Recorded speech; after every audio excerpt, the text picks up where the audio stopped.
Welcome to the Tom Bigby Tales. This podcast is about a small town in northeast Mississippi along the Tom Bigby River. In today's podcast, I'm going to present Clyde Samuel Kilby, who was a resident of Columbus. His wife was a Columbus native, and he was the pen pal to C.S. Lewis and editor J.R.R. Tolkien. Clyde Kilby was born in Tennessee in 1902, and he was the first member of his family to graduate university. He attended the University of Arkansas, where he earned a Bachelor of Arts in 1929.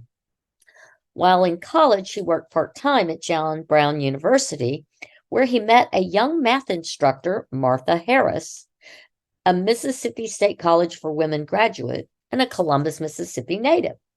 They married in 1930 in Columbus.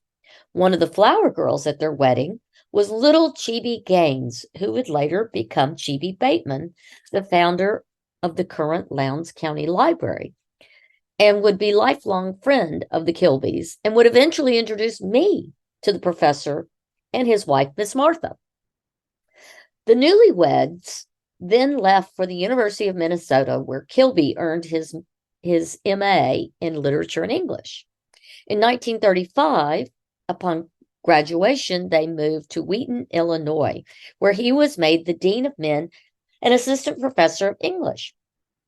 He would gain his PhD from NYU in 1938 and then returned to Wheaton, where he became chair of the English department from 1951 until 1966. While in that position, he founded the Wheaton College Writing and Literature Conference. He would also author and publish 7 books and edit 3 other books.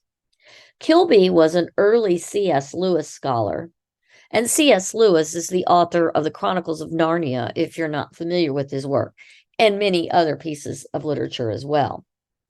And Kilby designed and taught some of the earliest courses ever taught on C.S. Lewis, as well as on Lewis's dear friend, J.R.R. Tolkien. On a trip to Oxford, England in 1953, Kilby met C.S. Lewis and spoke at length with him on 2 occasions there. They would then correspond until Lewis's death in 1963. Kilby kept all 14 letters that he received from Lewis and would eventually use these with other authors' works to create the Marion E. Wade collection at Wheaton College. Kilby would then return to England in 1966, where he met and befriended Tolkien.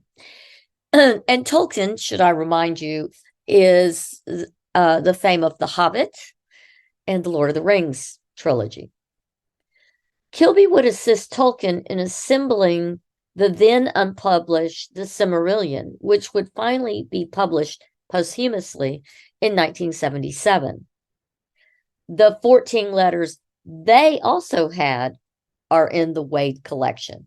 After Tolkien's death, Kilby would meet C.S. Lewis's beloved brother, Major Warren H. Lewis, back in England, who would bequeath Lewis's letters, personal items, and the Boxen manuscript, a collection of stories Lewis wrote and illustrated as a child, to the collection. The Major would also give Kilby his brother's personal diaries. All are now in the Wade collection at Wheaton. Kilby would then help Major Lewis to write Brothers and Friends, which is a story about the deep relationship between the Major and C.S. Jack Lewis. Jack is what his family called him. Martha and Clyde Kilby never had children. They retired in Columbus and maintained her ancestral home on 9th Street North in Columbus.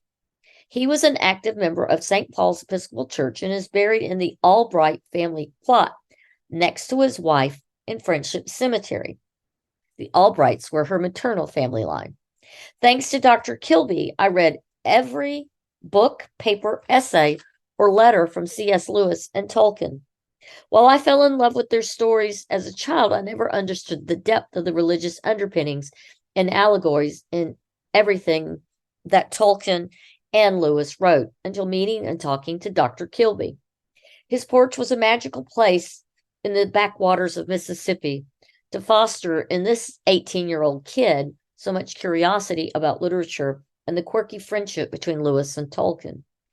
At St. Paul's, where my family attended, he'd pat the bench for me to sit beside he and his beautiful wife, where he'd quiz me on my latest book of poetry, Tennessee Williams plays, or Faulkner, my first literary love, before the service would begin.